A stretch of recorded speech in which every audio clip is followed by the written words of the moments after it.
You can look that shit up and don't have any legal authority to be involved in anybody's case without the signed consent from all parties. And it says that shit and those words right in their shit. So we'll address that, but we ain't in a hurry to address it right now.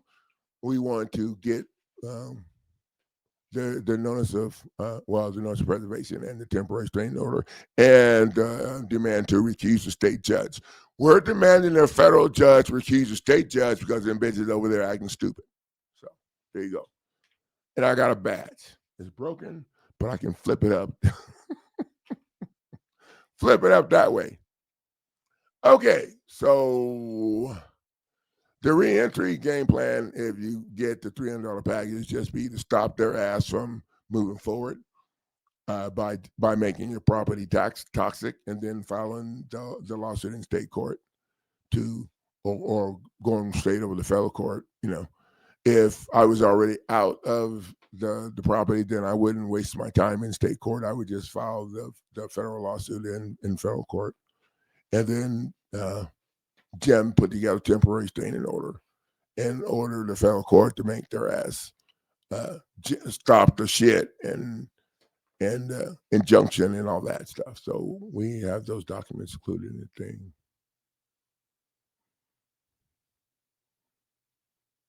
Okay, so yeah, the clerks in California is like, in my opinion, California is the worst.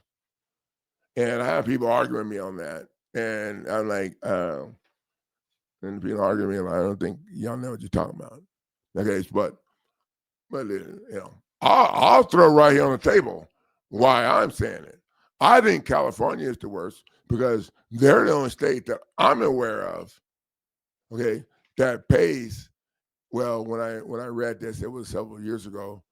They paid $81,000 a year for this department of people to go around and clean human shit out and piss off the sidewalk and other stuff too.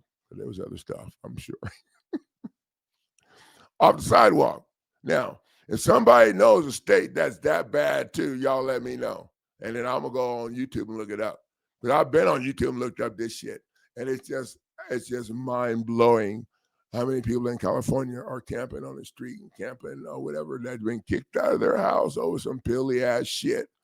Statutes and codes that aren't valid laws. Oh, in California, they use non-judicial.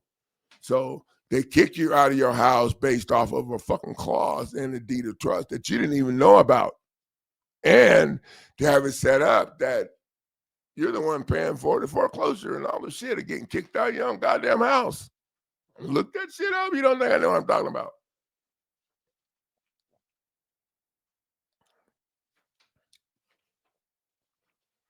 So when they're screwing you over, you just have to make them pay. That's all I can say. If someone's punching me in the face, I'm going to punch their ass back. Your clerk ain't got no reason to do that shit. Now, when you file the less pendens here, okay, so there's two things. Placing the less pendens in the public record next to the deed. I'm going to assume that's what you're talking about, Jeep. Yeah, because now we're talking about filing in court as a document, and they can't stop that. Okay, we just style the top of it like the court heading, the parties, and the case number, and all that shit. And then when you get to the title, it's judicial notice of fraudulent conveyance. A judicial notice is a document that you're filing in court to let the court be aware of administrative facts. It doesn't require the court to do, theoretically speaking.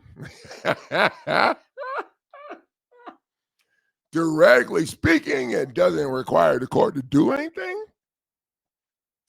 So the parties don't get a chance to, well, they'll try to answer anyway to our shit because it's so damaging to them getting, So the clerk, if I'm filing a judicial notice of less pendens, then the clerk, they have to, they give you a hard time. I heard if you try to place the less pendens on the public record over here, they'll try to tell you, well, you need to have a federal lawsuit. And in California, they'll send you to go talk to the judge, which is totally fucking ridiculous because the judge ain't got shit to do with what you put on the public record or what you file in a goddamn case. So we're learning how to do this shit different and turn this shit around.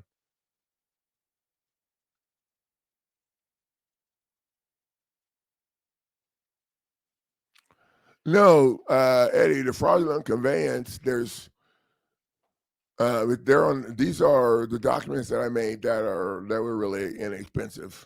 I think one package was $99 at one point, and one package was like $125. The less pendens, I think, was $125, and I think the fraudulent conveyance.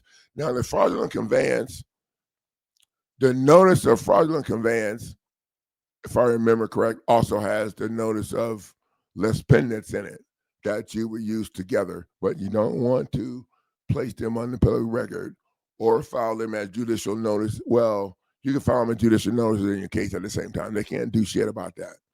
But placing it on the public record, if you bring them both at the same time, you're going to get more blowback than, unless you're worried about them like pushing you off the cliff in the morning or something, I wouldn't do them both. And we've had a couple of people that did them both, and it was they handled it, but most people don't have the skills to do that. And I'm just like, why would you have to? I like punching their ass slow anyway and making them sweat and suffer. So that's just the way I like to do it. So those documents are on the website. There's a fraudulent. Okay, so the difference between the two, I think that's something that we should talk about. Okay, so the less pendants package was designed to do the conventional less pendants. We'll just call it that, where you have to have a certified copy of a federal filing to put the lien on their stuff or the judge's house or something.